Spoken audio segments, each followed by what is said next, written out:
What's up guys, welcome back, Jonathan on our YouTube videos, and in this YouTube video I am going to have fandom crap, so yeah.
June 6, 1944.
It's June 6, 1944. Wish you could see this, brother. We're invading some frog beach I'm not supposed to even know the name of. Also, we can take back France from the Nazis. But wait, then half the battle.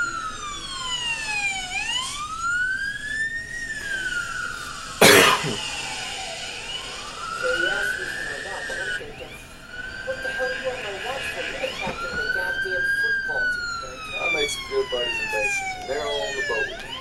Everybody's scared as hell, but nobody's letting me.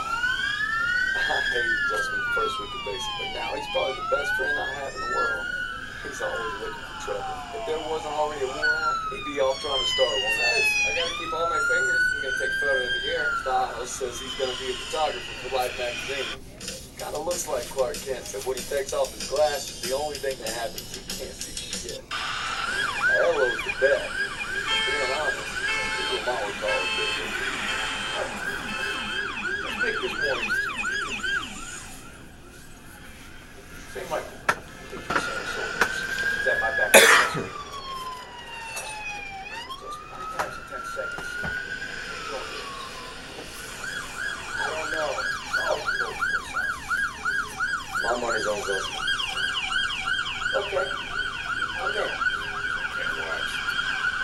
time you want to tell it. Back to my story. Me and my boys, we muscle our way into this poker game, football game. We worked out a system where they can signal to me everybody's hands. You should have seen TV's face. That pop. You ready? That's what happens when you try to hustle a hustler. Now, you get the fight. I wasn't having that fight in 2 years. That's not what you said last night. And enough bigotry for sure. Apparently you did.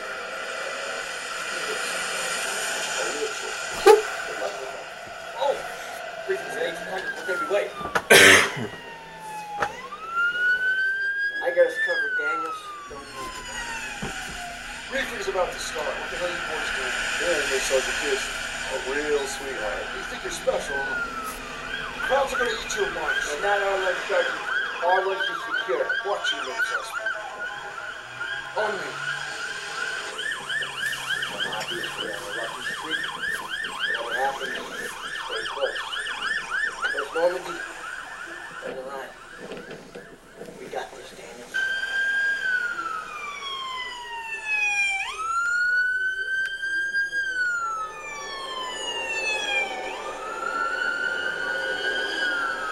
Today, with our allies, we embark on an operation of unparalleled importance to establish a beachhead in Normandy and roll back the German aggression that has terrorized Europe for the past 5 years.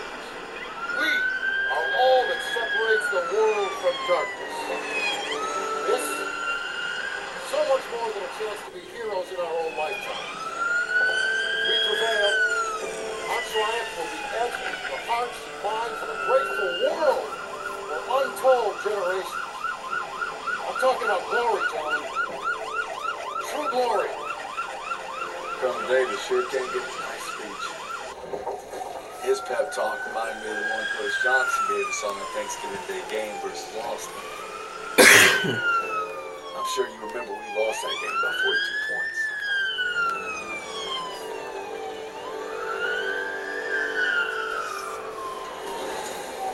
Always looking over Pearson's shoulders, Lieutenant Turner. He's got him on a tight leash. But if Pearson breaks free, we'll all get dead.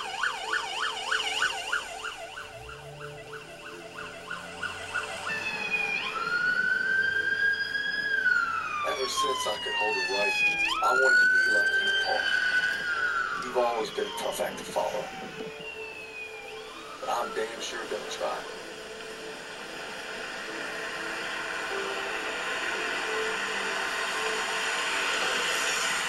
It's now or never.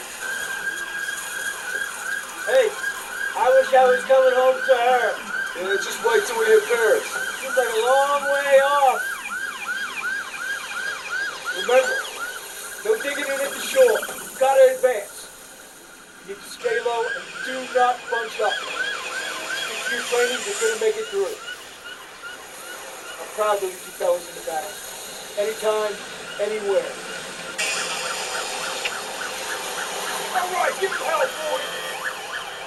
The beaches are supposed to be flattened, right? Don't scare, Private. No, sir. Should be.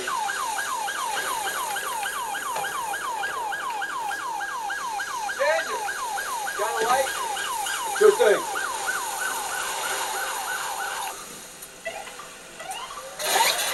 Everybody down!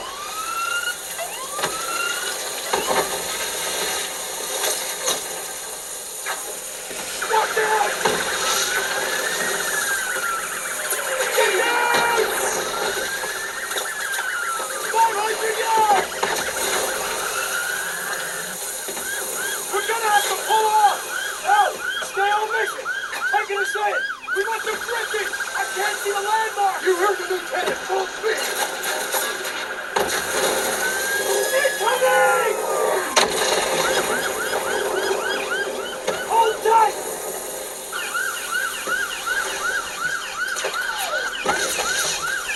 God damn it! Charlie Brigade! 20 seconds! Stay quiet! Get to the seawall! Hold from the shit! Get the Bangalore for wire! Stop!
what you trained for! Now pick up that banger!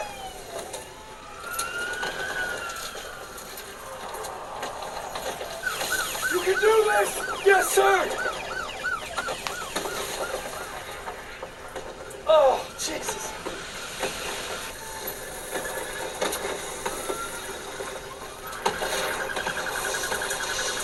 Hurry before they reload! Move it! Hurry!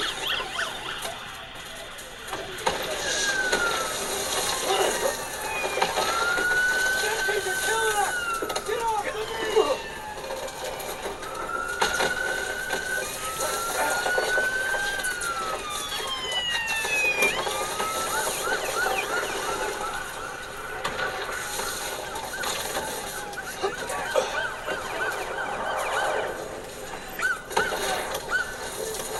Don't freak that water!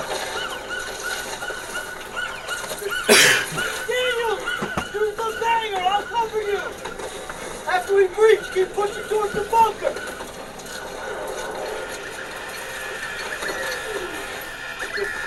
We're almost there!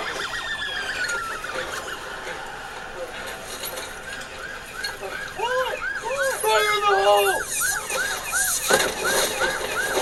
Come on, he's ready! We're done, done, done, done, done! Into the front! Hurry! Smoke grenade!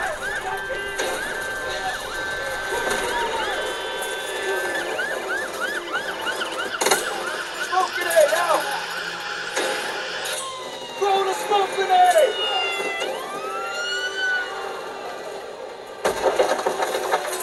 Throw the grenade!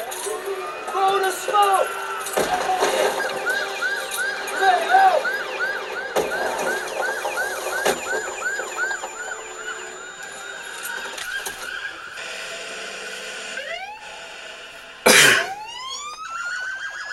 Fire in the hole!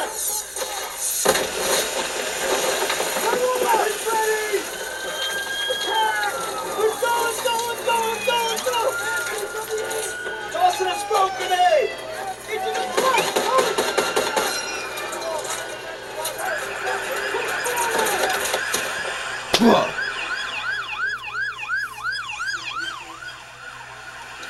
Fire in the hole! Everyone, it's ready! Attack! We're going!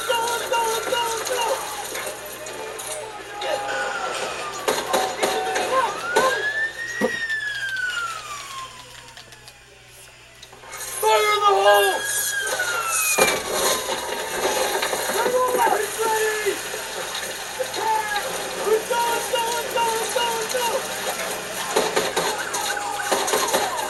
Into the front! Hurry!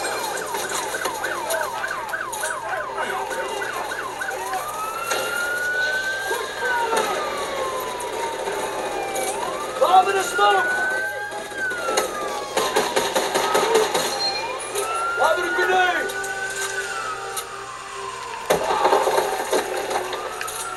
Throw in a smoke grenade!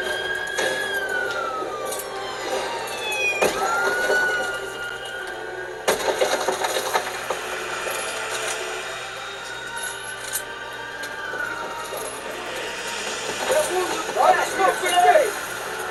Thanks, Bunch!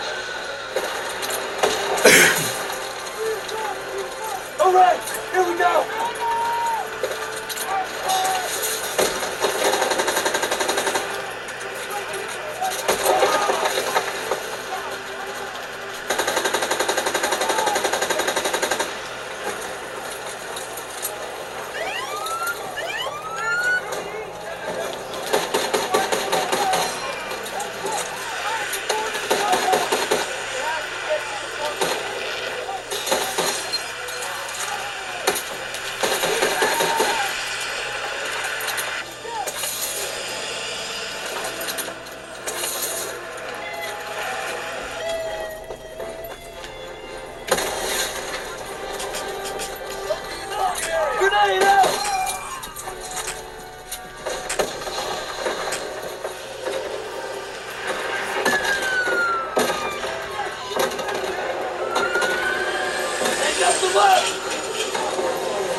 Grenade!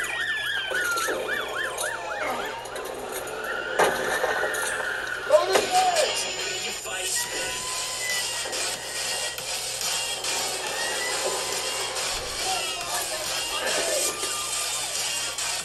grenade!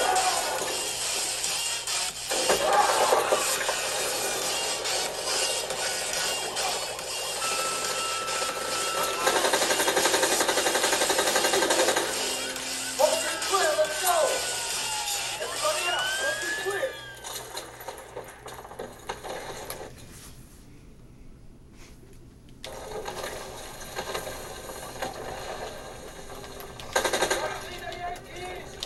So, wait, make it fit. Yes, sir!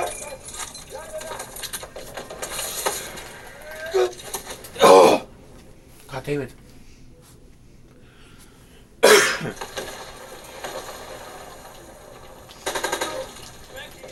That's so, wait, make it a vacant.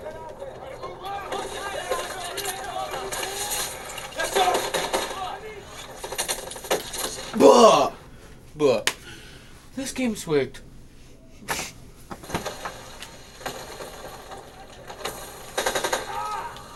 That's so, wait, make it a vacant. Yes, sir!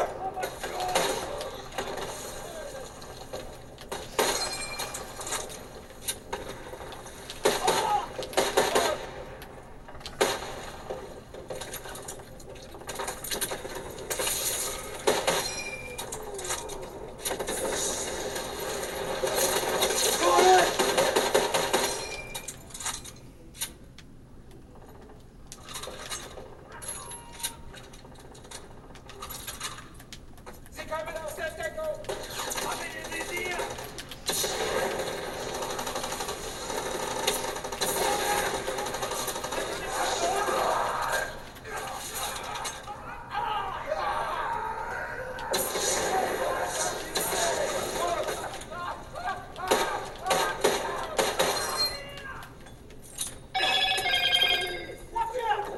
Keep coming!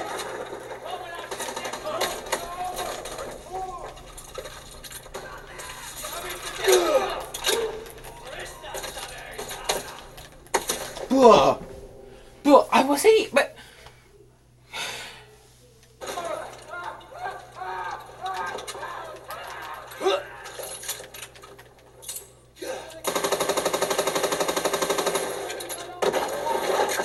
Keep coming!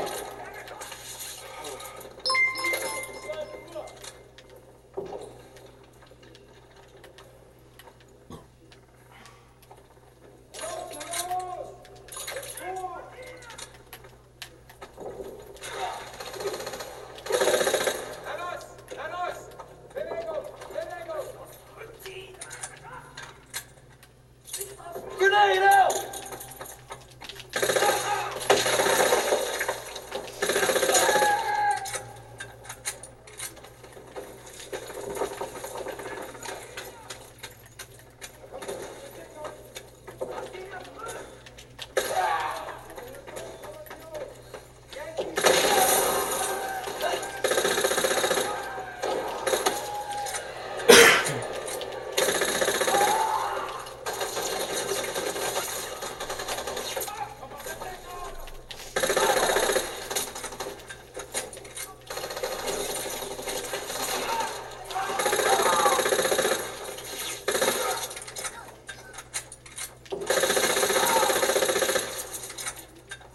Giles, Aiello with me. Daniels, you and Zussman clear the last bunker. Rally at the top of the bluff. And for fuck's sake...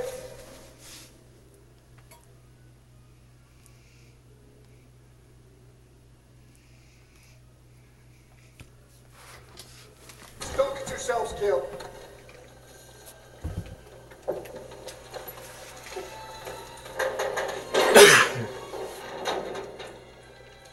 All right, Sussman. One more. We got this. Grenade out!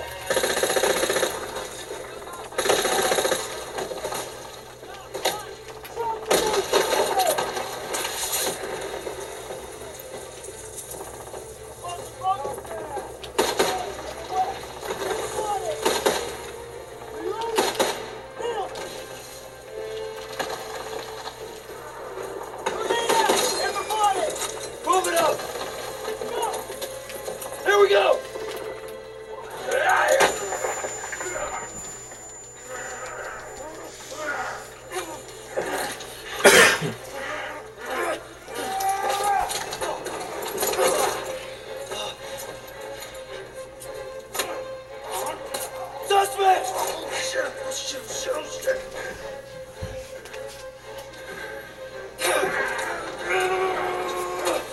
shit!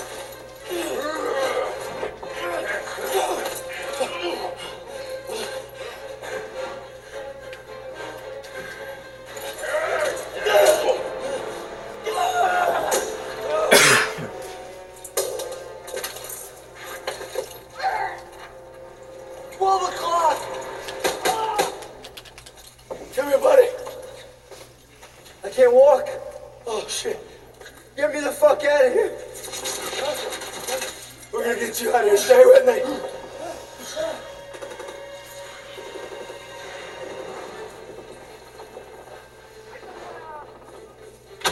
We've got to get over to that CCP. On your left.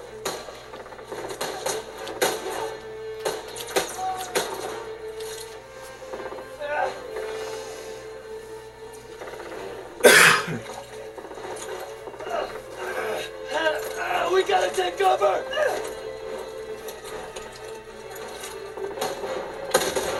How many? Too many! Shit! We're clear! Come on! You call that fucking clear?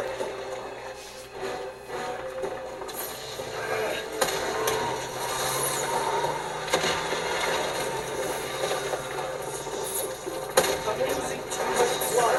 Hang in there!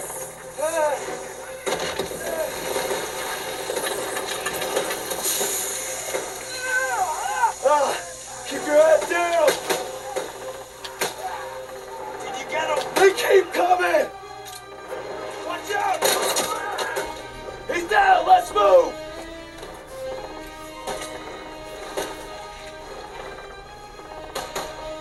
We gotta move! I got you! Fuck! We can get down here! I got you!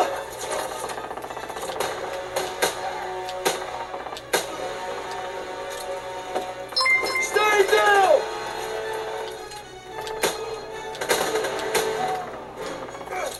Oh man, I'm bleeding out. Just keep pressure on it. Almost there. Come on up here, move, move!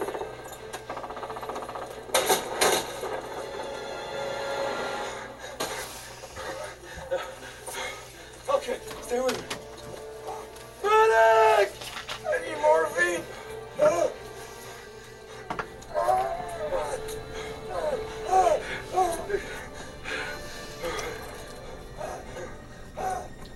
You gotta hang on. Those girls in Paris are waiting for you. Really? Of course they are. How about another look at your girl? You kidding me? That's okay. I can't see shit. Put a rest ring right here. No. You have to stay awake. Hey, Daniels, come here. Help me. I need a goddamn medic!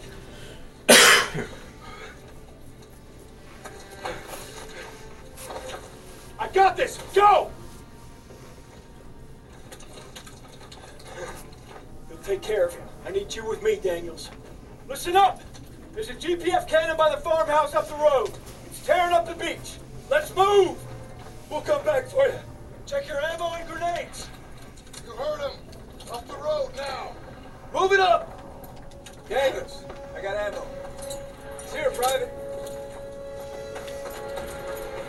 We have to take out that cannon. When we get to the farmhouse, be ready to engage. Move fast!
When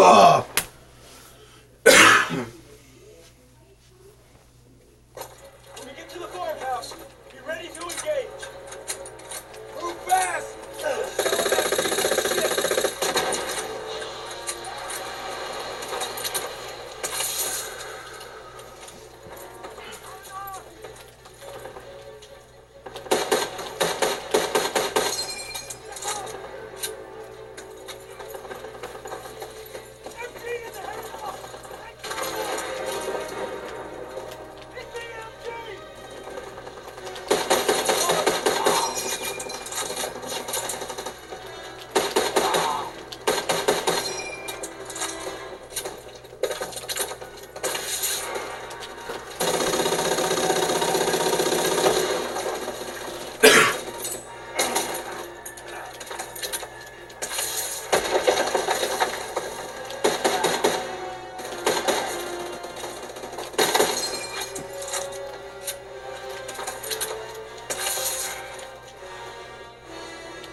Crouch in now!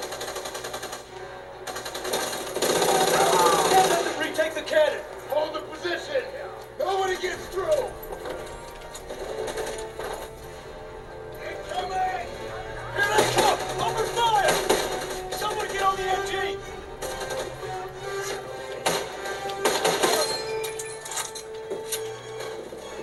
Get your ammo, Daniels! Firing!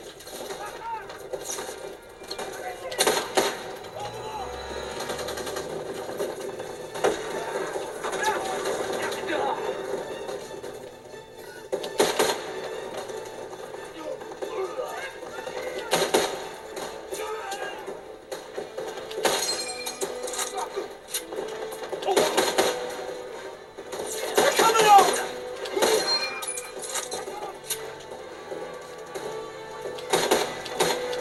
Ammo when you're ready, Private!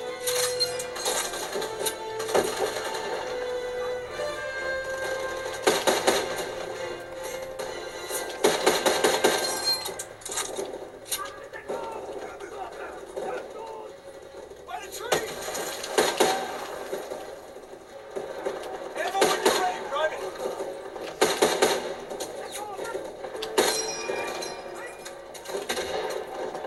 Our boys are coming in! Look at them scatter! All right, boys.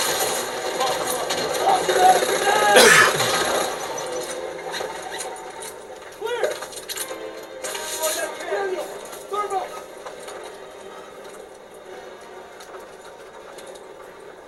Fire in the hole!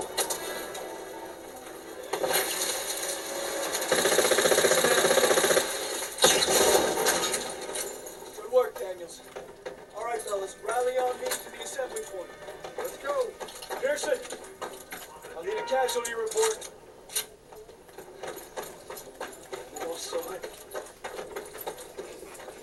When we took the beach. Paid a damn high price. Daniels. I thought I'd seen everything. You gotta be all right. Yeah. You think them pretty good. Should have stayed on the road. Well, now he tells us. Get back there. I owe you. I'd say we're even. We'll see this through. To the end? To the end. Beachhead secured. We'll bivouac at the second hedgerow after the ridge. Welcome to the Bloody First. You're a long way from Texas, farm boy.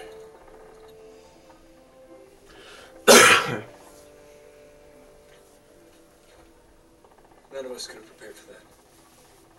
But you came through when it counted. Thanks, sir. You'll be all right, son. Thank you. Yes, sir. Of course I will.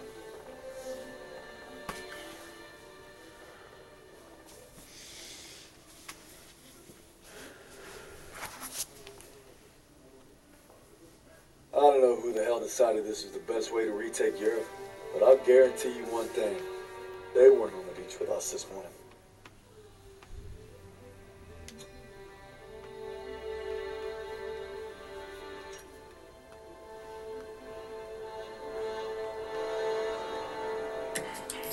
is a meal. Say hello to Panera's new warm market bowls. High chef curated ingredients, hey bold flavors.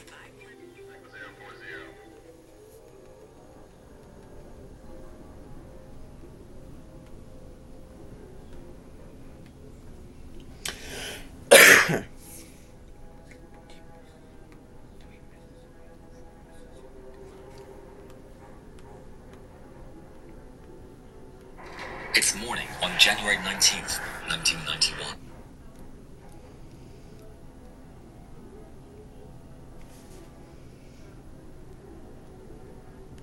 And a pair of F-15C Eagles are on an escort mission over Iraq as part of Operation Desert Storm.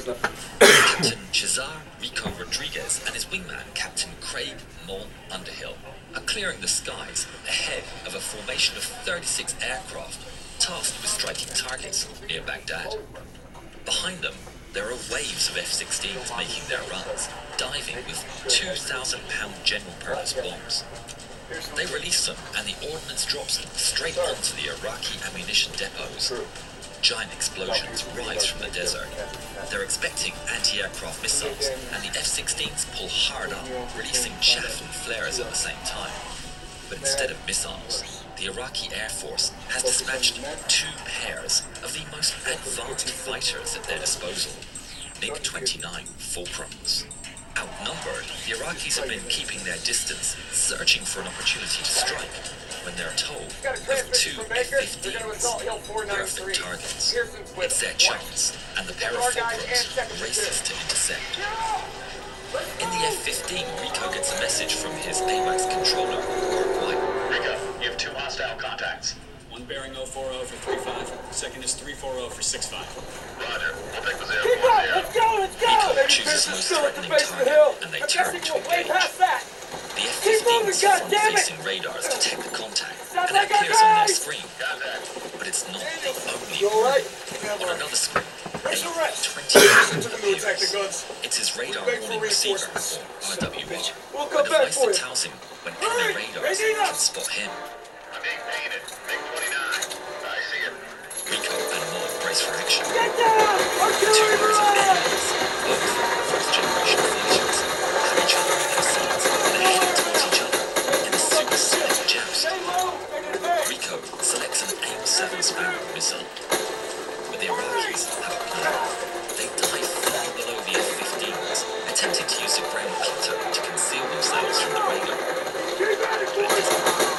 Aboard his F-15, Rico sees the single fuzzy contact split into 2 well-defined targets. I got you. Throw the smoke grenade! Rico selects one of the contacts and looks at it. Aboard the Fulcrum, the pilot sees his radar warning receiver lights up with a wail of a lock alert. But Bob in the the Iraqis have smoke! yet another ace up their sleeve. They back to the side, and Grenade! suddenly the weapons go We gotta silent. get close! Rico's finger hovers over the weapons release button, and the Engage! radar Throw the contacts smoke! suddenly Fire! vanish. Hang him! Take him out! One at a It's a time! blind spot in the F-15's radar. Right side! They're Objects clear moving on the boy! perpendicular to them are invisible, and the MiG-29s are explosive. MG down! 2 Rico's gunners left! frustrated, but it's a no tactic. One more The enemy MG! reappears on Take it radar out! 12 nautical miles away.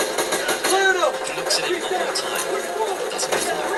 The AIM-7 Sparrow needs him to maintain lock throughout the missile's entire flight, and he knows the enemy are going to re-enter the blind spot before the missile has a chance to catch them. Once again, the enemy disappears. Bounce it again. The MiG-29s keep maneuvering across the Good to see sky, you, buddy. toying with the F-15's What the radar, hell were you thinking? constantly breaking in and out from Rico's We need to screen, get our engineer to keeping clear that 12 field nautical line. miles of This is separation. Dang it, escort Rico can see what they're doing. The Fulcrums Yes, sir, Jim. dragging them along. Daniel, Over let the me know when AWACS, you're ready. Mark White keeps Keep an your eye on head the down and situation. go. As the F-15s make their move, they leave the airspace that Mark's responsible for, and following protocol, he hands over Now's your Rico chance. to another AWACS controller.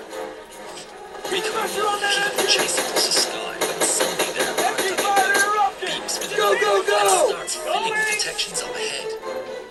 It's an entire field of S-125 Navy surface-to-air missiles set up to defend Baghdad.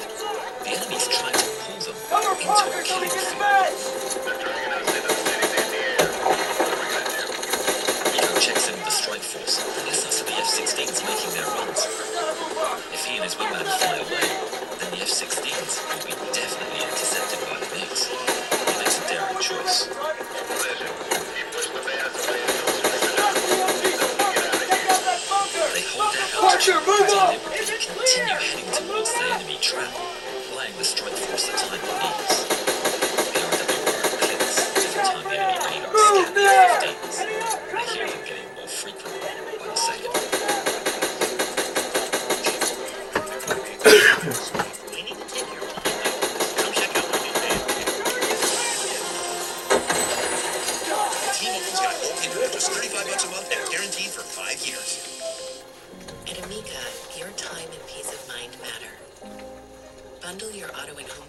How many casualties? The Iraqis still have How many? Our They instructions know were the to take Americans this can deal. see You the should have missiles. waited for it wasn't They're not the time. trap. What about our we had They're the orders? distraction. The hell with A our third, goddamn orders. MiG-29 charges towards the F-15s from their left side, out of view from the F-15's front-facing radar, and with its We are own cards radar from the turned machine off so as not to We appear start going our in own way, the the whole F-15's thing breaks down. RWR. When did you forget that? These Despite the are men. fight no longer in his How area of are men? responsibility, When in did his you AWACS, forget? Mark White continues to take glances at the developing situation. Those He 150s are sees the still new enemy firing on our approaching the position. scene and immediately realizes the danger. Keep But moving. for some reason, the Taking F-15s them are out. not evading the incoming contact. They keep flying straight, even as the bandit gets within 18 nautical miles. White gets nervous. It's well within the range of the R-27 missiles. 16 miles, and there's still no reaction from the F-15s. He thinks about saying something on the radio, but he worries that if he disturbs them in the middle of battle, it could make the situation worse. 15 miles, and still no reaction. 14 miles. White decides to act. Bravo, contacts. 330 degrees for 13 miles. It's right the nick of time. Rico hears the call and instantly drops his fuel tanks and pulls hard towards the new contact, with vapor covering his wings. The moment his nose points towards the incoming fulcrum, it appears on his radar. Just 8 miles away, well inside the range of each other's missiles.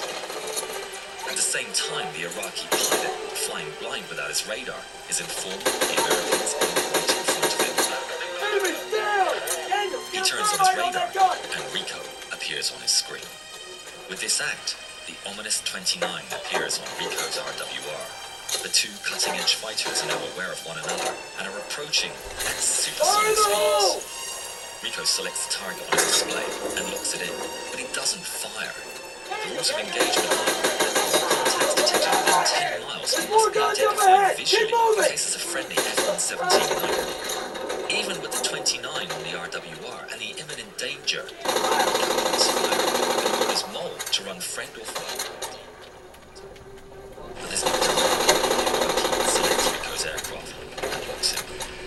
Rico's RWR screams with a lock alert.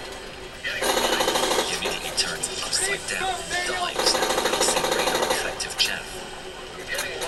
But it doesn't work. The RWR continues screaming in his ear, warning him of impending doom as he races down from 30,000 feet at the speed of sound. Rico whips his head left and right, desperate to spot the enemy. Locks the target, his finger hovering over the weapon's release button.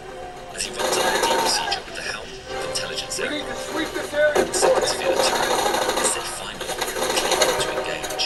He's given the all clear and presses the button. AIM-7 Sparrow shoots off from the F-15 in a plume of smoke. Rico sees it streak across the sky, the smoke trail passing between his tails. He follows the smoke trail with his eyes and finally sees the MiG-29 aiming his nose down towards him. But it never gets to fire. The Sparrow rushes it and strikes it square on the nose. There's a giant flash and the MiG-29 disintegrates, tearing apart into a black smudge of oil and parts. A wave of relief washes over Rico as he pulls out from the dive, just 500 feet. Throw the grenade! But over at the AWACS, I can see it's not over. Second group, move to 10 miles. Rico scans the skies. He considers turning away. By now, the strike package of F-16s is already heading home, so they've no reason to hang about. The enemy is too close for comfort. They can be shot from behind. They need to fight. Rico turns north, and the enemy appears on his screen. It's just beyond 10 miles, so he's clear to shoot it down. He runs an identification procedure. It's hostile. He selects the contact on his radar screen and locks the target. In the enemy plane, the Iraqi hears the lock alert and he breaks into a sharp, evasive maneuver. But it makes no difference. Rico's lock holds strong as his finger hovers over the button. He lights up as a diamond on my scope. Say again? It goes from a solid radar contact to a diamond, which tells me he's friendly. Most systems have identified the contact as a friendly aircraft. In that moment, Mole is overtaken by a cold sense of dread. But Rico's confident it has to be another MiG. But he needs to prove it with his eyes. The two prepare for the fight. Rico elects to identify the target, and Mole is ready to take the shot. Rico races towards the enemy, which is coming straight towards and above him. He keeps low, letting the bogey get closer. Then he pulls up. Engines burning at full throttle. He can see the belly of the bogey right in front of him, but it's still hard to tell what it is with the bright sky as background. He holds his F-15 in his path until Rico's F-15 roars within 50 feet of the bandit. And as he does, he finally gets a good view of the enemy's top side, with its green camouflage, which is proudly displaying the Iraqi flag. Get the MiG-29! Rico makes a wide turn left as he soars over the MiG. Looking down through his canopy, he sees the MiG performing a flat turn left, holding his altitude. In that instant, he spots an opening, and the fancy shooter I formation goes out the window. It's a dogfight. He turns upside down and pulls hard on the stick, cutting into the MiG's circle. He's crushed by 10 Gs of force, pushing the F-15 to its limits. He sees the MiG roar past in front of him, and he pulls hard left to follow. Rico sees the MiG flying away, but he knows he has the advantage. The MiG pushes down, trading altitude for speed. Rico follows him, spiraling down towards the desert floor as the paths of both jets converge. Rico sees a MiG scream through the merge. He's getting closer. He pulls hard, feeling the blood rushing down from his head as he does everything to bring the fulcrum into his sights. But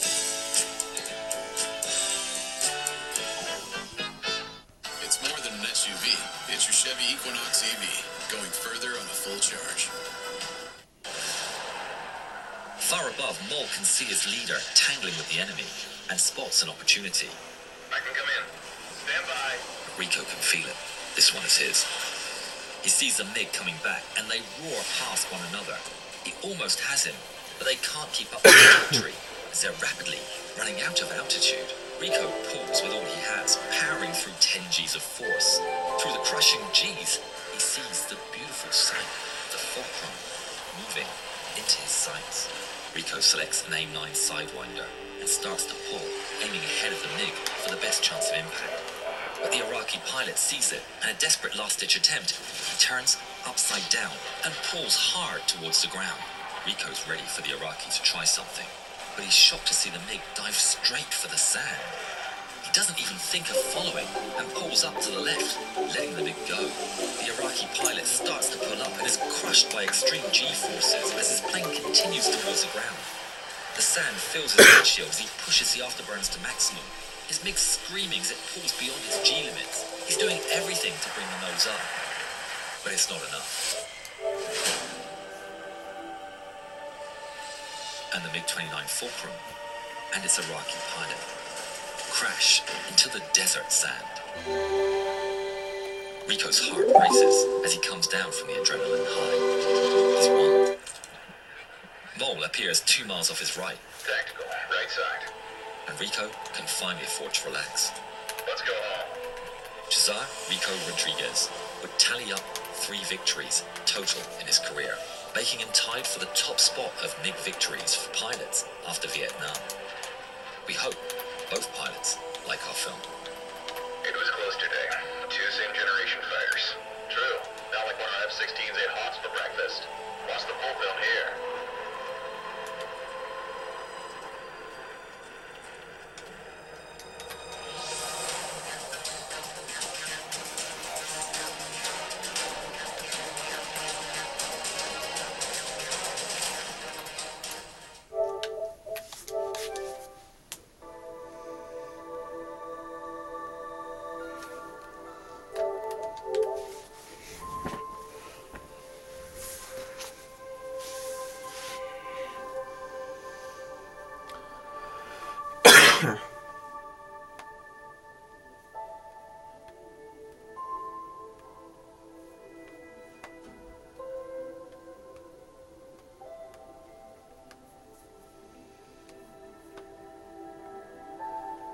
was born.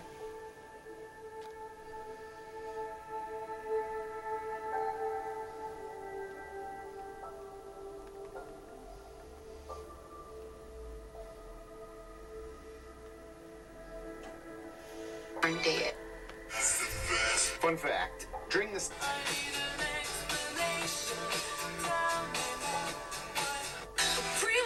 You've unfortunately... Over 60...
guys think I forgot.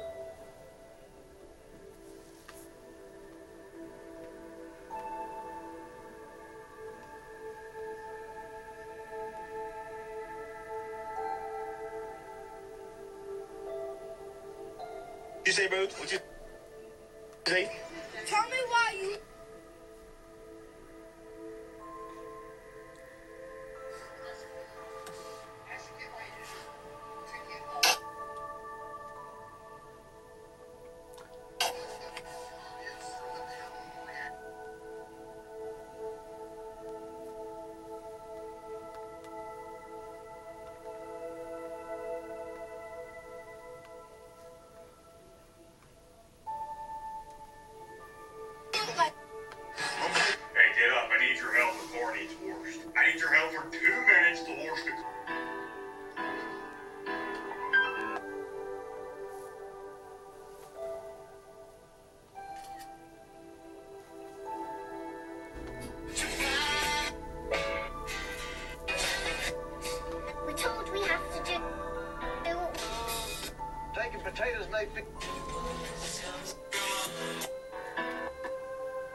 It took me 41.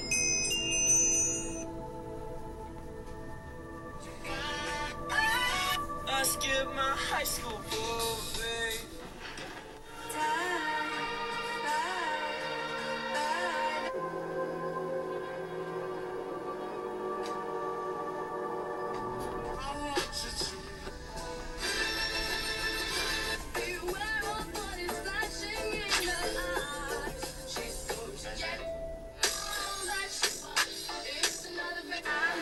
I'm really scared here, man.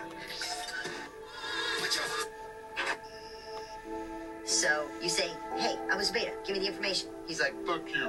I'm not gonna give you the information. So what do? Do you waterboard him? Do you slide him? Do you put him in a cold cell? Do you beat him? Do you put cockroaches on him? Do you put hummus up his ass? But you know the party.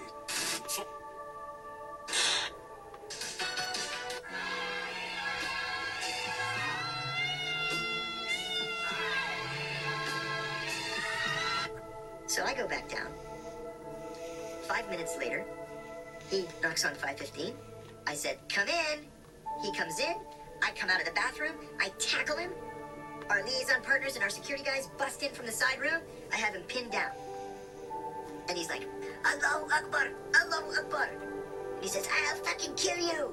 And I said, Motherfucker, you think I'm so stupid?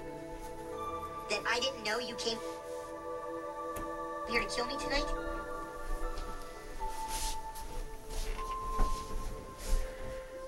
Are you getting hungry? No.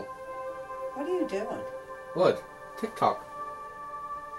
What are you doing now? Scrolling on TikTok. Oh, because you're so quiet down here. How come Chinese roads don't have potholes? And in my town, it's like driving across Bosnia. What?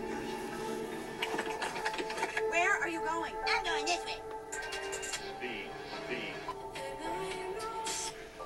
I might be. Take a picture and see what sound TikTok gives you. Just like I said, there's apartment A and apartment B. So, the lock picker Puts his little tool into...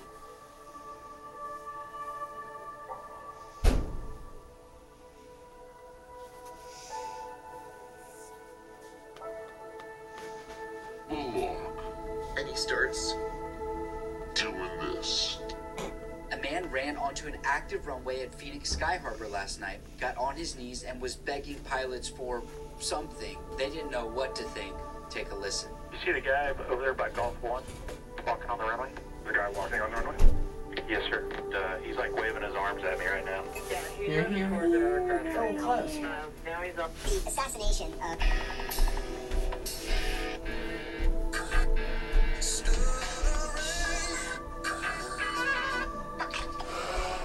So I'm standing at the computer one day. Asked him if he had acne.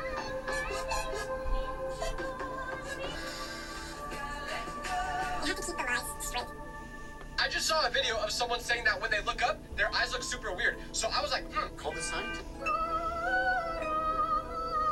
11 F-22 Raptors have officially arrived in Israel. We now know the 12 Raptors we talked about leaving the UK earlier today. do you prefer?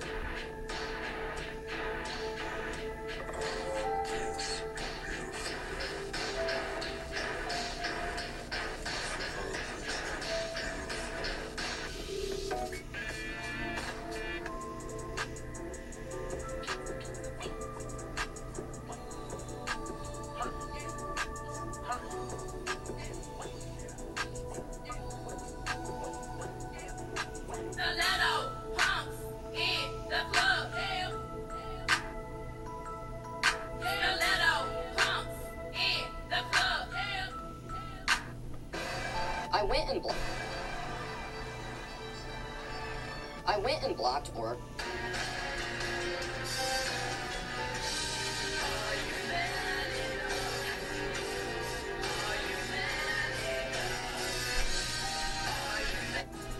Every spring break, Wake up, you.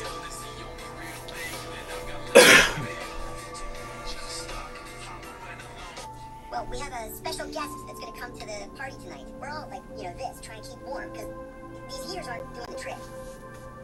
And then... He was vice president at the time. So Biden comes, and Biden was exactly the opposite of Kerry. Biden's standing at the entrance to the backyard, to the side yard. He goes, hey! Like this. Everybody's like, hey! Mr. Vice President, good to see you.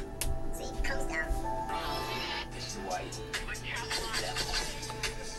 A Piper Cherokee has just... This is why you dive.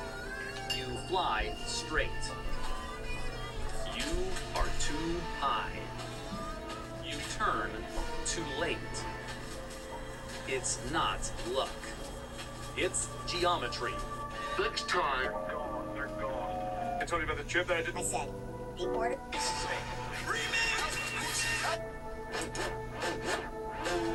Wake up the dawn and ask her why. Dream a dream, she never dies.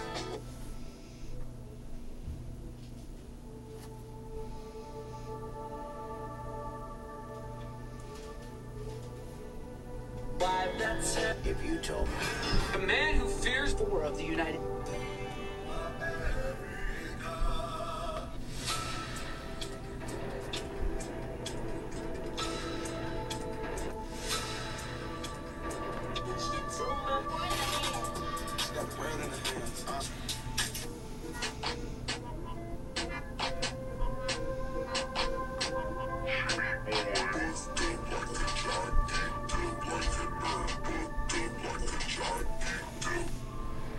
Oh, man.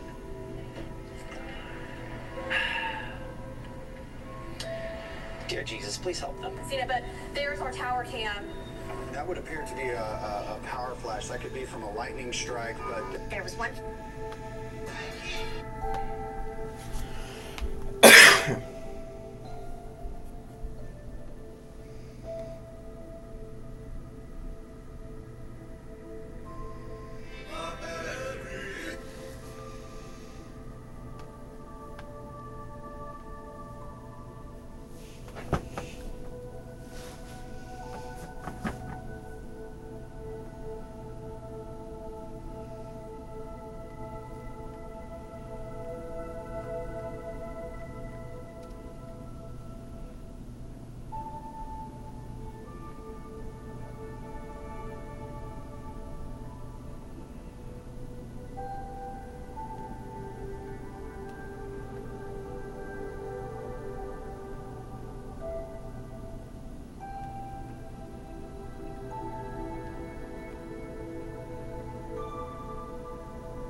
this is.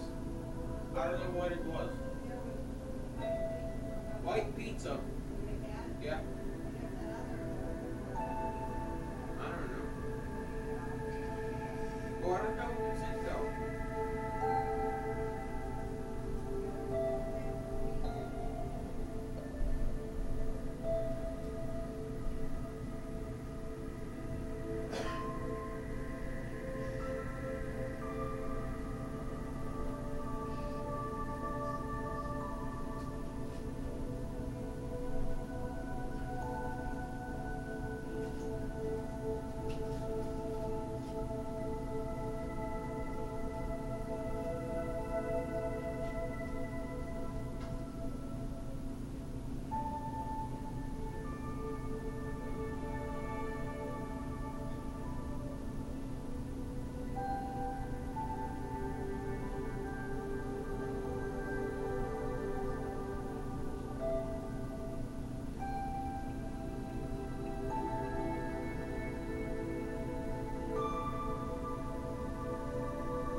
I ate that pizza. I ate that pizza. Okay.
What's up, guys? Welcome back to another one of my nostalgia videos.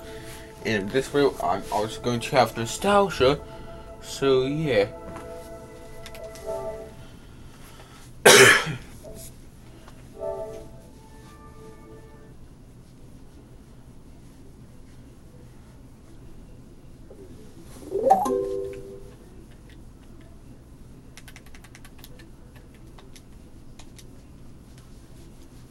A degree, but still no career. Family's earning 6 figures and still can't afford college. They say higher education. YouTubers get injured. They have medical emergencies. And Dr. Mike's not always there for them. But I will be in this video, so let's check him out. Oh my god. No! This is so high, brother. Sam, are you ready? Oh my god, Sam, don't do it. I'm gonna die. Dude, you're not gonna that's die. Not. That's too high. At least sit off the thing and jump. 3, 2, oh my god. 1. No, why? Why are they doing this? Oh! I felt the coccyx go. Oh my god, do you know how bad you can destroy your vertebrae here? Like the bones that protect your spine, the discs popping. Oh my god, this forces you. And he landed on his butt. Oh. So guys, I got pretty hurt, but instead of, just sulking in sadness, why not make a YouTube video about it? I mean, you have to go to the ER and get scanned and make sure that you don't have a lumbar fracture. I would venture to say maybe even image more of the spine than just the lumbosacral area. Apparently I did break 3 of those little discs in my back. So technically I did break my back. Yay! I'm assuming he means bulges in the discs. About a month ago, I cut off the pinky and ring finger of my left hand. Whoa! This guard keeps your hand safe from the blade. I had raised it so that I could do tinier little cuts. That, of course, naturally puts my hand in a very perilous. God, I'm just looking at his fingers, and I'm so sad for that. Then all it takes is for me to be working on some wood, take a break for a second, get a notification, bing, what was that? Accidentally trigger it, and that was it. Immediately pain. But yeah, so in a situation like that, you have to put really strong pressure and actually grab the fingers. Not necessarily put them on ice, but putting them on ice could damage them as well. Throw them in a Ziploc bag, run to the ER, not literally run to the ER, but call 911 or have someone take you to the ER while maintaining pressure, because you could lose a lot of blood there. So I grabbed paper towels, call the ambulance, 911, they're on their way. Great. Call Paul, he's downstairs, he comes up. Great, all good first steps. I'm just waiting here, holding the mess that is my hand. And a little elevation would also help. I reach down, pick up out of the sawdust the tip of my pinky finger. My hand gets an x-ray, my pinky gets its own x-ray. What the doctor has to say is that that little pinky bit that's covered in sawdust is not a clean cut, so it's going to be hard to attach. There's not a lot of bone to attach it to. Ironic that it's not a clean cut given how sharp the blade is. I think it's more of a lack of an attachment because it's such a small part. As for the other fingers, this one got sliced right to the tip, so there really wasn't much left. This one got cut up too, but it just needed to heal. I did lose the nail and some feeling at the tip, but otherwise it's going to be okay. That first night was hard. They don't like you when they talk about PTSD. Like that moment just replays over and over in your mind. This is a situation, and again, I can't know all of the facts, so I'm speaking more broadly than this specific scenario. When we say PTSD as often as we do colloquially, we have to understand that PTSD has a set of diagnoses, has a set of rules to make the diagnosis. Having a traumatic situation happen, having it replay in the short term, is part of the normal trauma response and not necessarily PTSD. I remember counting down to 1, and then next thing I knew, I was on the ground, and my arms were entirely black. These aren't sleeves, these are all bandages. They used to be all the way up, but this one's healing pretty good. The rocket launcher basically exploded. Man, this is the second time we're reacting to YouTubers having a terrible issue with weapons. This goes to show how dangerous that is. 3, 2, 1. Oh my god. Dude, I can't even see my helmet lead frame. I know. I mean, obviously, I'm concerned, forgetting about the burns, I'm concerned about the chest, the heart, the trauma from that aspect, the brain being absolutely rattled by that. Oh, 911. Oh, what do we do?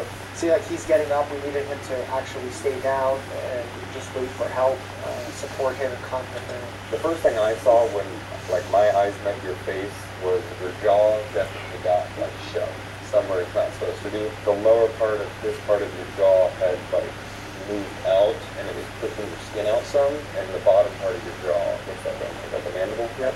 That is that. The whole bottom part of your face was a bit sideways. So is it shifted because of a fracture, the ramus here, or because it actually came out of its socket and was temporarily dislocated? So, it started normal. Yeah.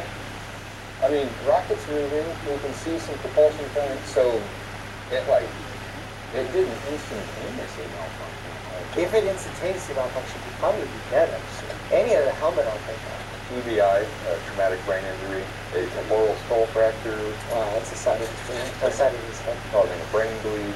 Cheekbone was broken in 2 places. The jaw may have been dislocated or misaligned. Anywhere from 10 to 15% of my upper extremities were 3rd-degree burns. See, that's that body surface approximation. This is the thing that we use moving lines.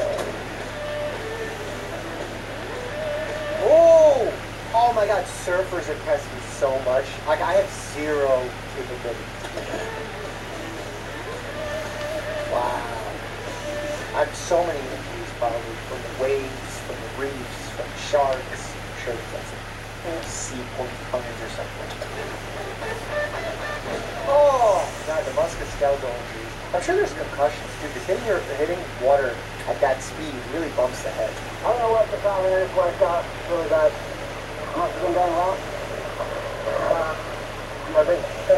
The problem with hitting your head is there's a lot of vasculature there, so small capillaries, that if you make a cut there, you're bleeding a lot. I just did my head on the reef and I don't remember anything. Oh, that's a serious concussion. If he doesn't remember the accident, definitely don't go back in the water, definitely take the fumes off, follow proper concussion protocol with a gradual return to sport. Whoa. Emergency. Is it going to get some sutures? I would probably assume that they're not going to do sutures, they'll probably do staples. We're just going to pull up here and probably get some staples, maybe a scan on the head. I would probably encourage a scan in a scenario like this because of the mechanism of injury. It was a very hard wipeout. He did lose consciousness, doesn't remember, and all of those are flags enough for me to warrant the CAT scan. Oh my god. Oh my god. Did it hurt?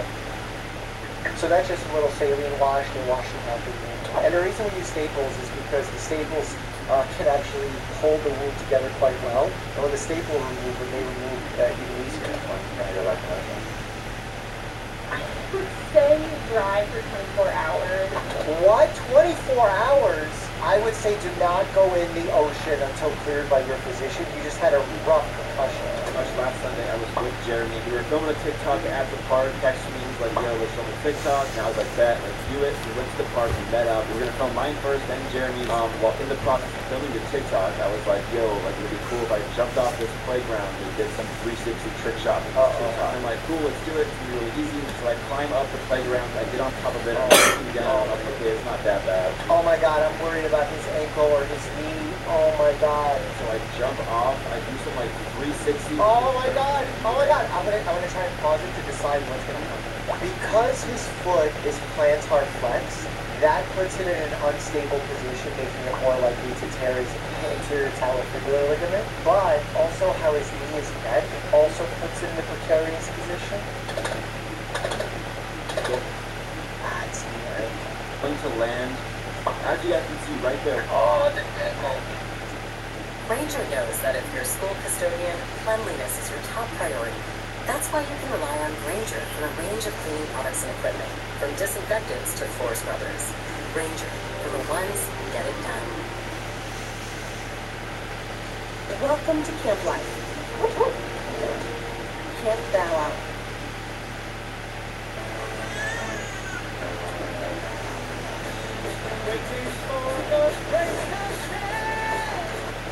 Five hospitals: Butler Memorial, Clarion, Flick, Mitra.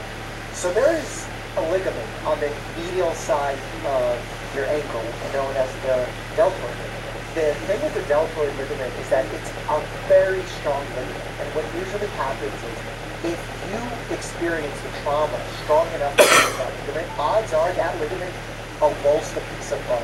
It's like broke off a piece of bone. And usually that requires surgery. I was terrified. I was like, dude, my ankle snapped. I'm not gonna be able to walk for so long. Luckily, it didn't look like anything, but it hurt so beyond that. I was like, dude, Jeremy, we have to go. I rushed to the hospital. I got there, had me waiting for like 2 hours in the lobby with a broken foot. I know people say like waiting 2 hours for broken foot is ridiculous, but there's people whose hearts have stopped.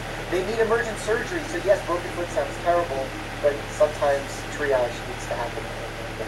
They then took me back and gave me an x-ray. Doctor walked up with my results. She took me to the back room and she sat me down and said, hey, your ankle is actually broken. And I was like, no. All the stuff I do requires my foot. So yeah, they're telling me that I shouldn't just do a boot, but I might need a calf. Hard to know with that. You're definitely going to need a consultation with a foot and ankle specialist. The ER doctor probably would tell you that. They put you in a boot and then send you to an orthopedic specialist. Oh no, it's broken biohacking. Here's my own blood sucked out of my body, and look, it's trash. It's over there in the trash bag. It's plasma, bro. It's trash. I mean, I know he's joking, but I hate these med spas that make all these ridiculous claims.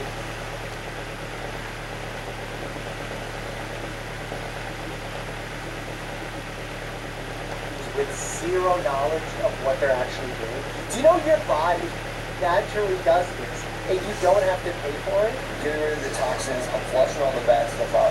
Liver. Even lungs are considered a detoxification method. And they work so well. So much better than the machine.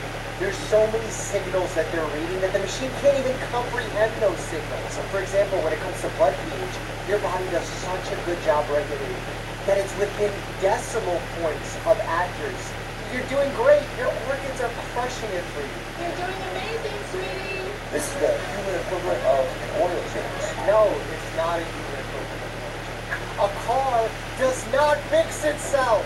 The human body is self-sufficient. That's why the body is a miracle. It's amazing. I think health as well. I think you guys might know I want to live till 150 years old. I'm going to have to break the bad news. Logan Paul that he's not going to pay him and Brian Johnson.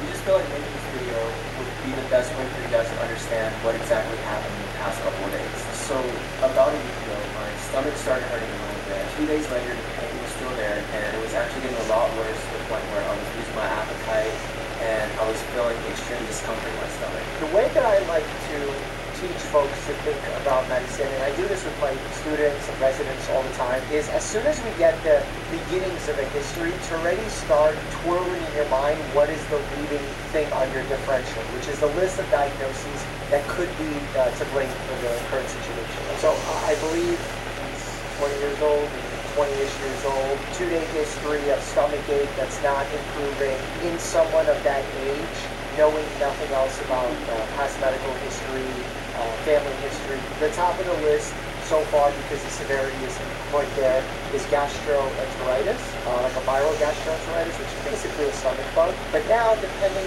on the development of symptoms, like where specifically it hurts based on the physical exam, based on nausea, vomiting, diarrhea, constipation, we could start making that differential grow and in different directions.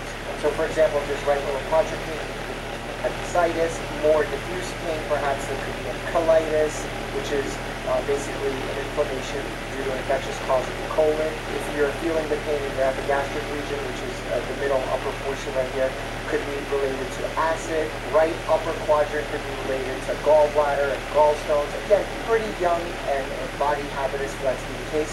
But again, that's just how the medical mindset works here. But let's see what we find out next. That night, I actually completely lost my appetite, and I was feeling extremely nauseous because I hadn't eaten anything in the last day or so.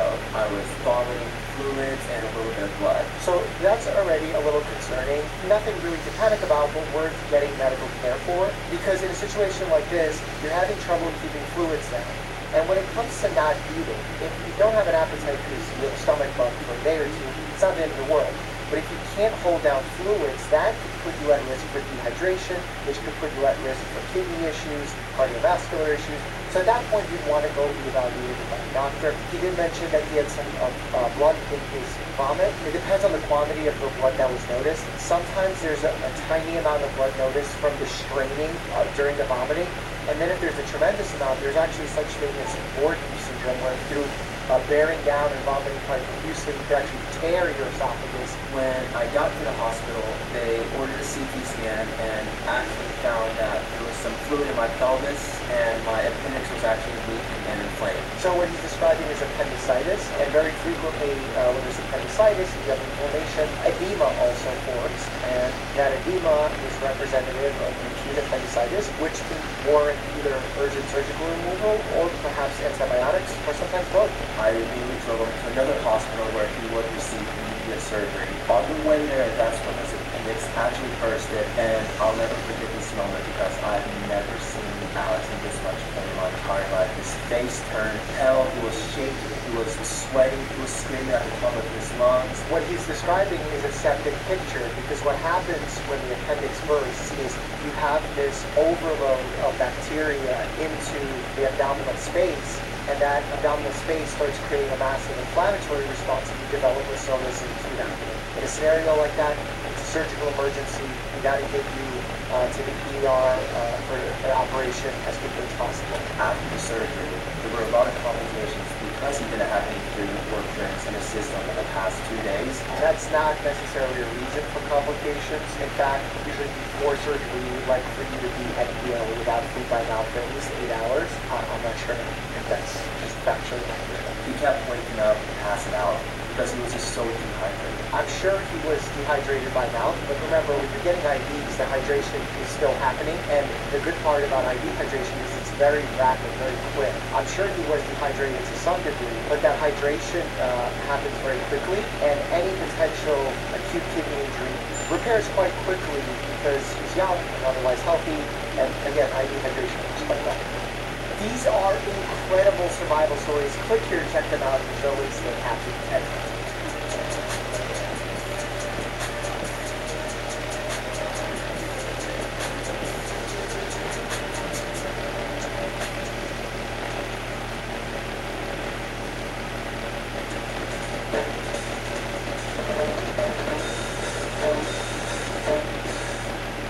Right now, 14 people are waiting for you to join the call. And never too greasy, never too spicy, always delicious. Cornell pepperoni, bold and irresistible. Board-certified family medicine doctor about to diagnose some MLD injuries. I wonder if my little league skill would still hold up to this day. Oh, hot fly, sack fly. Really shallow. Let's see the arm. Shoot the arm. Oh, she can't handle it. Oh. It looks like maybe his leg got caught underneath him and his knee might be probably not. Grant Smith. This is the trainer. Mark Bruce back out there. Bruce, both teams. Oh, maybe it's an ankle injury. Remember, a lot of times when you're rolling an ankle, you're landing on an inversion injury. Usually in those instances, you have a sprain of a ligament or a tear of a ligament. But if it happens to be an eversion injury where your leg, your foot towards the outside, there's a ligament on the inside there called the deltoid ligament. And that is so strong that it usually ends up ripping off a piece of bone, creating what's known as an avulsion fracture. Cozy suffered a fractured fibula and torn ligaments on his ankle, requiring season-ending surgery. There's two bones in the lower foot. So on top you have the femur on the bottom, you have the tib fib, and the fib is on the outside. So it looks like he had an inversion injury, but it must have been so bad that there might have been a fracture from either an avulsion where the ligaments ripped off a piece of bone, or the ligaments tore, but then also there was contact that created a fracture as well. But also, Buster Posey went on to win Comeback Player of the Year, National League MVP, 2 World Series championships with the Giants. Impressive stuff. Oh! Hit by hit. I mean, you could tell right by the pitcher's reaction that this was a complete accident. And it caught him right, it looked like up under the helmet. Oh my God, that's a broken organ. I'm so worried for the nerves. I'm so worried for the muscles. Oh yeah, that's a zygomatic arch fracture. That is recoverable as long as no significant head trauma, meaning brain trauma, occurred. Sandman suffered multiple facial fractures, dental damage, and cuts that needed stitches. On December 17th, the Marlins announced that Sandman would shut down the rest of the 2014 season. Wow, I mean, it's very difficult to see after an injury like that. There's lots of swelling. Also probably hard from like a traumatic standpoint to get back up into the batter's box. Face pitchers flying at you 100 plus miles an hour. They're all the buttons on the horse. You hope it's a good thing. They just have to happen that way. Oh, did he catch you? Cap is on the ground. Molina comes in to score. I think he got hit at the side of the finger. It's so hard to see it happen so quickly. It's so important to put patients on a brace like this to protect at least the cervical spine so that you don't move it when the spine itself is unprotected. Remember, the spine sits within a vertebral column that protects the spine. But now if there are fractures and loose bone fragments in that area, that could potentially create a severed spinal cord. And that's obviously very devastating because the higher up a spinal injury occurs, or you have, let's say, complete tear, the more likely that you are to become further paralyzed and potentially to the point where you're so high that you could lose. According to ESPN.com, had been placed on a 15-game disabled list with a skull fracture behind his left ear that doctors believe would be on its own, as well as a sore right ear that he tweaked when he dropped to the ground. Wow, so there's a little area in the back of the skull here called the mastoid process.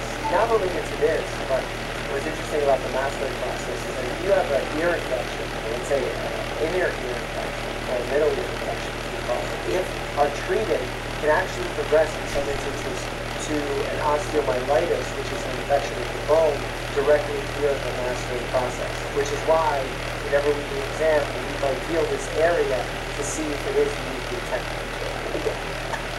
Foul ball right side. Chris Johnson's got it. Oh no, Jason Willie is down. Oh, I know.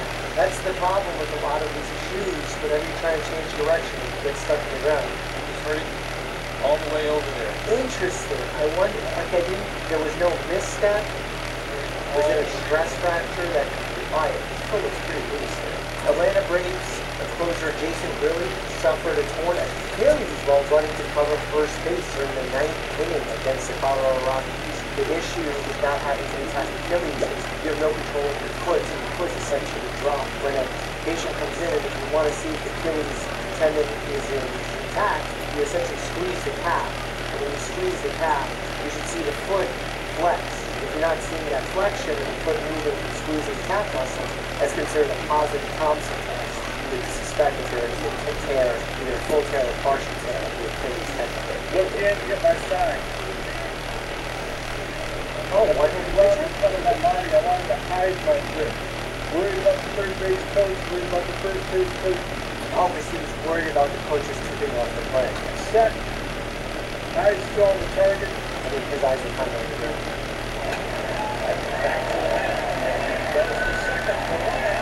Oh, that was double play and all.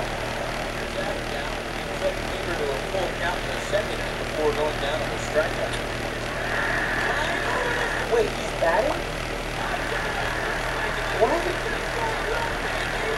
saying he did that single-handedly.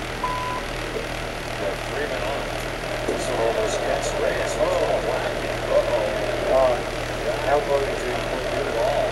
According to Keith Abraham of the Boston Globe, Lackey is suffering from a simple bicep strain rather than a more serious injury that he appeared just as I am. As you can see by the title, bicep, there's two muscles that actually form the biceps. And based on their attachments, it can create a strain when throwing a ball because of that torque and spin that you're trying to put on the ball. That's why a lot of movements like this, which we call supination, require the strength of the biceps. And part of our special test that we do to check the long head of the biceps heading up the other shoulder requires us to make use of the supination motion.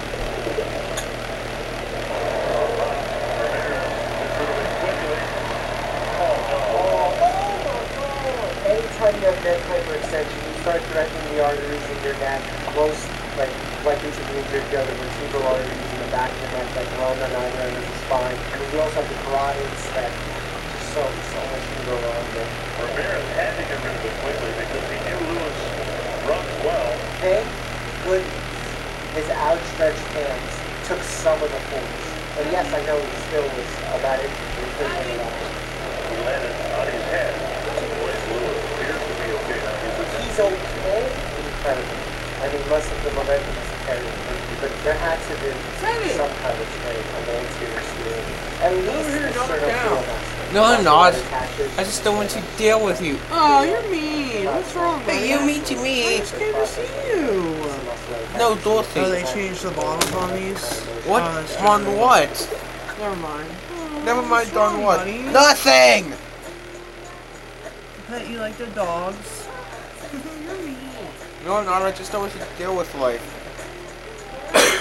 No. Nothing! Because I can be!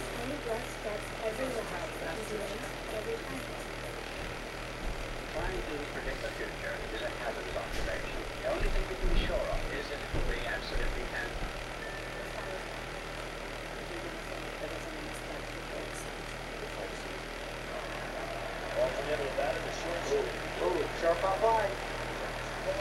Oh my God.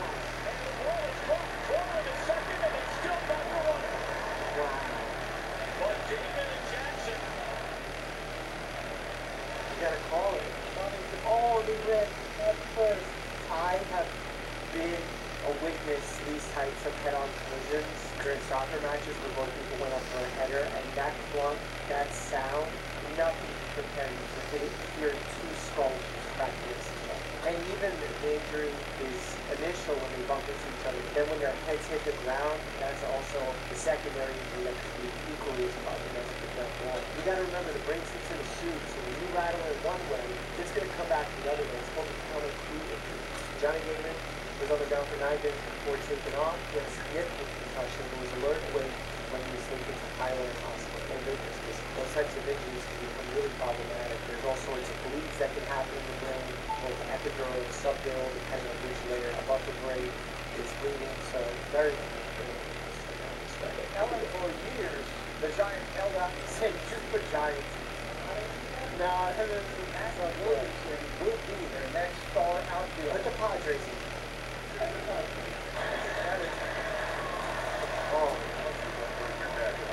It was hard to walk. Williamson running full speed after a foul ball, flipping over the bullpen mound and into the sidewalk. He suffered a concussion, and he says the effects of that head injury still linger. You know, concussions effects can last a really long time depending on the severity of the concussion, the genetic predisposition, how soon you have another concussion or injury to the head. This is why we really try to discourage athletes from returning to sport too soon. The way we judge between an appropriate time or too soon is based on symptomatology, how they're feeling, how they're performing. So if you're back to normal, not having symptoms, that's a good sign that you're good to return. But a lot of athletes sometimes hide those symptoms in order to return sooner, putting themselves at risk for a more serious injury down the line. Off the end of the bat, pull shot. Did anybody get the first? Machano's going to beat everybody. Back up and over together. Machano fell down. Did he turn to second? They're going to tag him, but he's hurt. Oh my gosh. Remember, the mechanism of injury, you can oftentimes see and predict what the injury is. Based on where the force is coming from, where the body weight is going, you can see which ligament, muscle, or bone is affected. Could be a terrible triad type. Looks like his ankle is really bad. He suffered a torn medial patellofemoral. Wow, okay, so that's really unique that happened.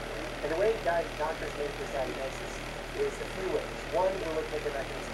Two, we're confirming with physical exam. And then three is imaging, specifically MRIs. And a lot of times you'll see people get x-rays first. In some instances, that's due to insurance companies saying you need to prove that there's no bone issue. Remember, x-rays only look at bones, whereas MRIs look at soft tissue, connective tissue, like ligaments, tendons, etc. So we'll get the x-ray, rule out any bone pathology, then move on to the MRI, showing us the soft tissue injury or potential. This is a celebration, so I don't know how this is going to go. What is happening? Hopefully everybody has this really hurt. A lot of times what we don't realize with athletes is towards the end of games, the celebrations will no longer happen. There's a high level of fatigue, especially the supportive and protective muscles. And when there's that high level of fatigue, you don't have the same shock absorption, protection from injury, natural reflexes that kick in order to prevent further damage to the player. Mets General Manager Billy Epler announced Thursday that Diaz will undergo surgery and is likely to miss the entire 2023 season. Diaz suffered a complete tear of his right patellar tendon. The issue that I see more so in younger athletes that patellar tendon starts to impact is something known as Osgood-Schroeder disease, where the patellar tendon that attaches to the tibia actually pulls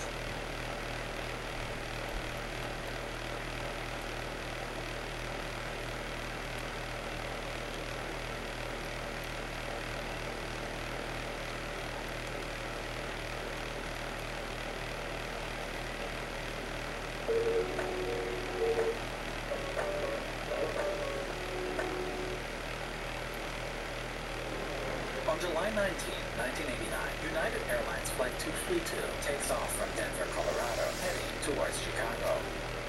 It's been nearly an hour since departure, and the plane is now flying over Iowa with a sunny, clear sky and relatively no turbulence. By all accounts, it's a routine flight with two very experienced pilots and one flight engineer in the cockpit.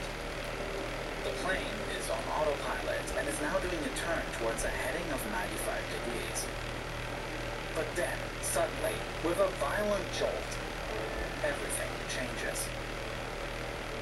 The plane is a DC-10, and it is outfitted with 3 engines, one underneath each wing, and a third at the base of the tail fin towards the back of the plane. After hearing and feeling the explosive bang, flight engineer Dudley Dvorak reports that it is the rear engine that has failed. Co-pilot William Rickards takes control of the plane, as Captain Alfred Haynes begins an engine shutdown checklist. Though it is alarming to lose an engine mid-flight, it isn't the worst-case scenario. The DC-10 is designed to still be able to fly even if only 2 engines are operational. And so, the crew is able to cut off power to the damaged engine and turn their attention to steadying the plane back out. But this is when they realize just how bad the situation actually is. Because even though the plane is able to continue flying, co-pilot Rickards reports that none of the controls are working. Captain Haynes attempts to manipulate the controls as well, and confirms that nothing seems to be functional. While the 2 pilots continue flying to see why the plane isn't responding to the controls, flight engineer Dvorak comes up with their answer. The plane has lost all hydraulic fluid. Hydraulic fluid is needed for nearly every control output on the plane.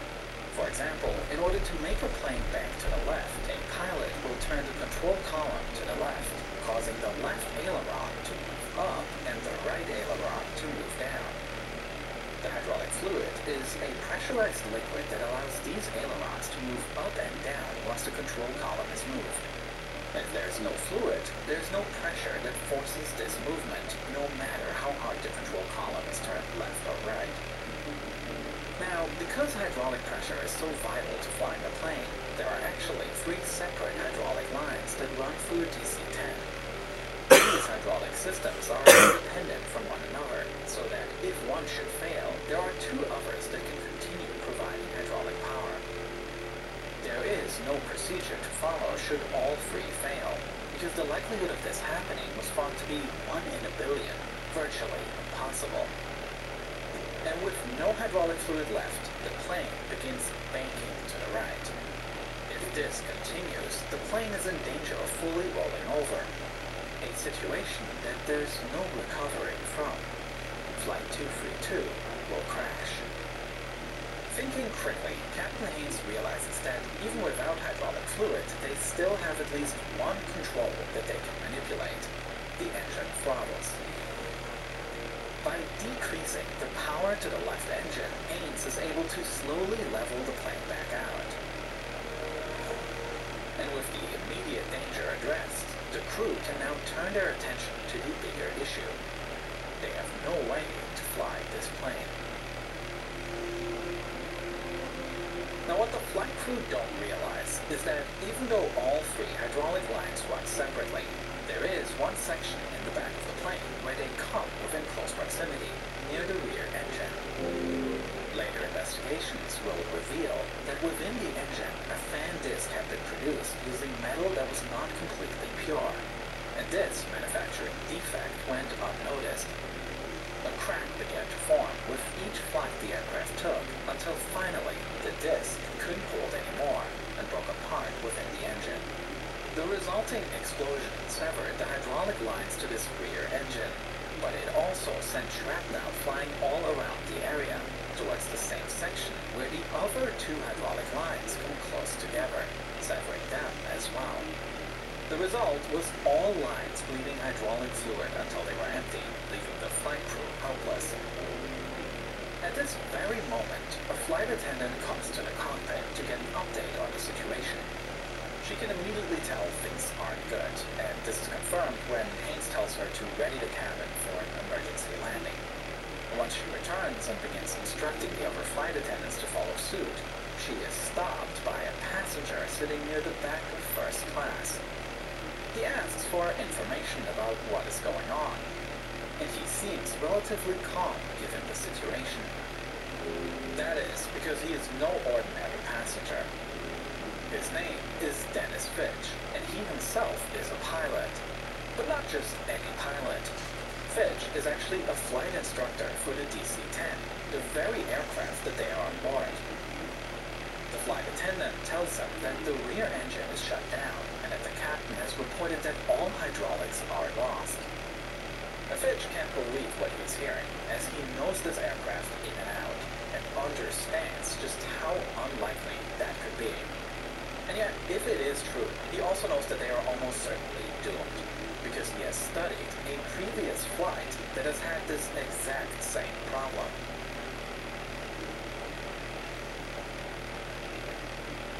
Just 4 years before United Flight 232 departed on its fated flight, Japan Airlines Flight 123 takes off from Tokyo en route to Osaka.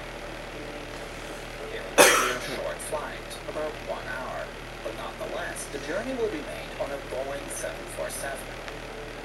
These aircraft are known for their large size and are more typically used for long-distance flights. However, this particular 747 variant is one specifically requested by Japan Airlines in response to high demand for certain domestic routes, such as between Tokyo and Osaka. With this model, fuel capacity is reduced in exchange for strengthening the structure of the aircraft to accommodate more frequent takeoffs and landings. And because it will be used for shorter flights, the business class section is reduced and the economy section is increased, allowing for more seats overall. No other airplane type had a higher capacity at the time, as this 747SR carried a staggering 524 people on this flight. But what no one on board knows is that something is happening in the back of the plane. Just a few years prior, this particular 747 was involved in a hard landing that resulted in a tail strike.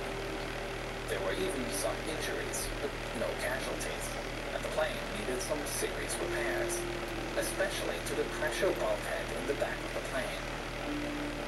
This is a curved wall that separates the pressurized air in the cabin from non-pressurized air, acting as a seal.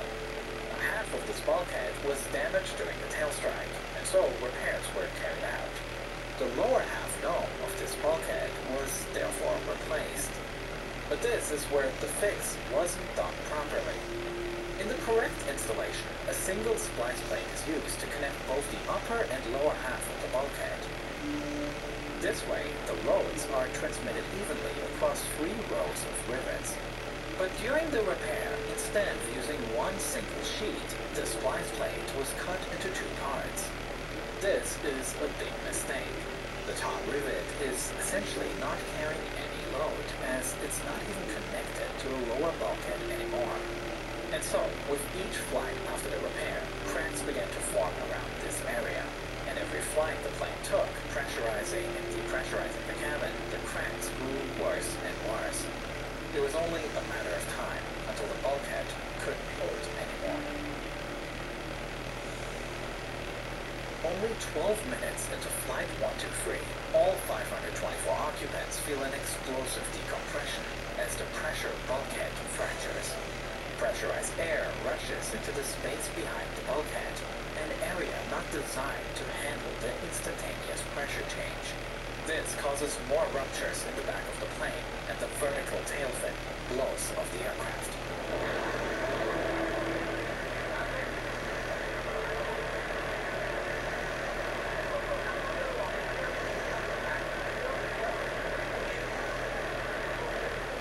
The explosion is so sudden that everything takes place in less than half a second, and oxygen masks drop as the cabin becomes depressurized.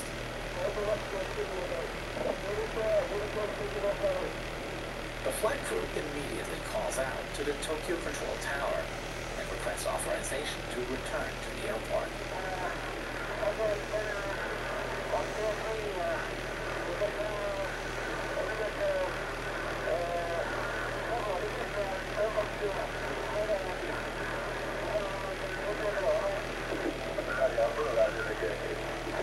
Permission is granted, though the crew realizes a problem. Because just like United Flight 232, all hydraulic lines have been severed in the explosion caused by shrapnel flying out in the section where the lines come close together. The plane has become unflyable.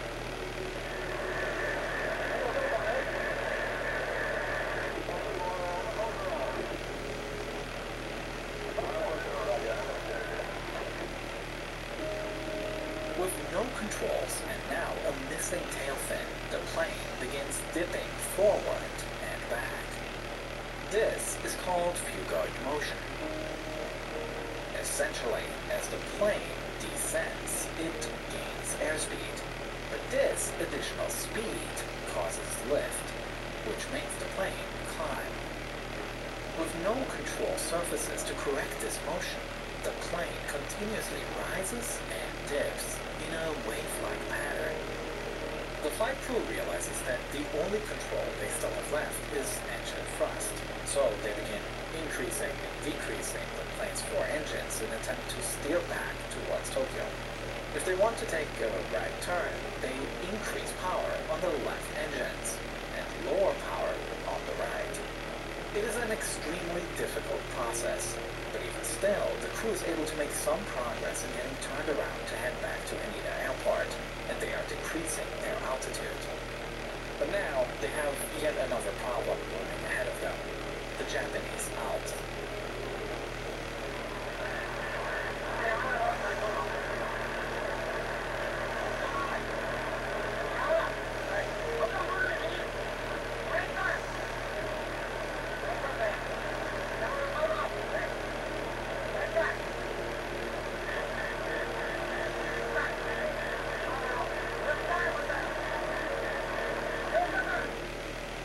With little ability to control the plane, the crew do all they can to avoid the mountains. Ultimately, there's nothing that can be done. Bracing for impact, The plane crashes into a ridge just north of Mount Mikuni after nearly 30 minutes of flying on an uncontrollable plane.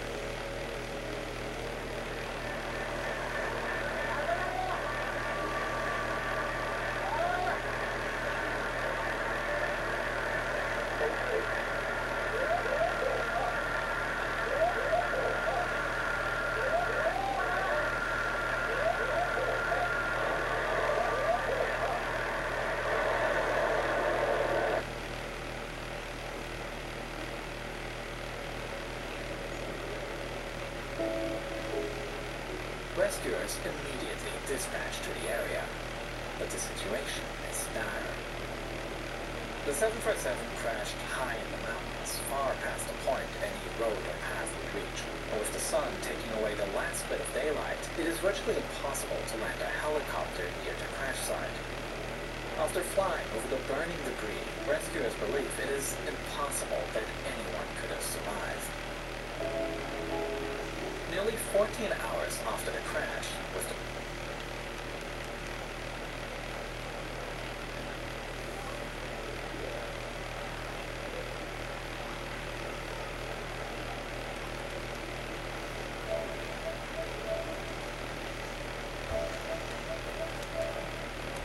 well, that's gonna be this video and bye.